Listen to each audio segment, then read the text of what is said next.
बोला. कुठला?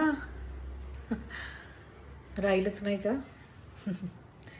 हो, आता कसं आहे नाही, आज चंपाषष्ठी होती, मग तळी भरण्यासाठी तुम्ही मला म्हणताय सुट्टी घ्यायची होती, यायचं होतं.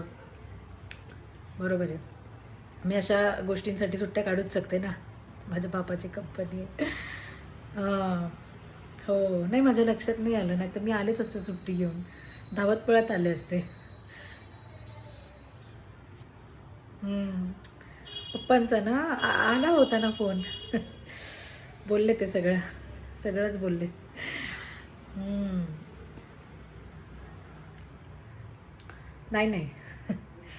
त्याबद्दल नाही काही. नाही, तुम्हाला बरं वाटलं ना पण तुमच्या मनातलं बोलले ना पप्पा. हं.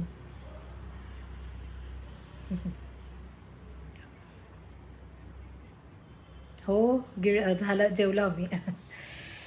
हं. तुम्ही जे हे ओके. बरोबर आहे. तुमचं कसं चुकेल जेवण? तुमचं टाईम टू टाईम असतं ना. तर बहिणी कसं हातातच देतात ना आयतं. मला द्यायला कोण नाही. म्हणजे मला माझंच करावं लागतं ना हाताने. नाही, नाही. वेगळंच राहायचं आहे मला.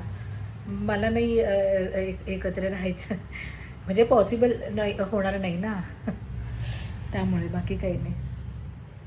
काय आज हां, टी-शर्ट नाही. हो, टी-शर्ट घालणार आहे आता चेंजच करायचं आहे. थंडी कमी झाली आहे ना जरा इकडे. हं. आवरलं? नाही आवरलं. रोज कुठे सांगेल आई तुमच्या मुलाला भांडी घासायला. त्याला आता ना मी केसर आणि दुधाचा अभिषेक घालणार आहे. गुणाचा तुमचा मुलगा, माझा लाडाचा नवरा.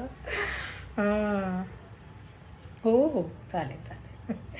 सकाळी फोन नका करू हां. उद्या गुरुवार आहे मला कामं हां, माहिती आहे ना. चालेल. ठेवा मग. ठेवते मग.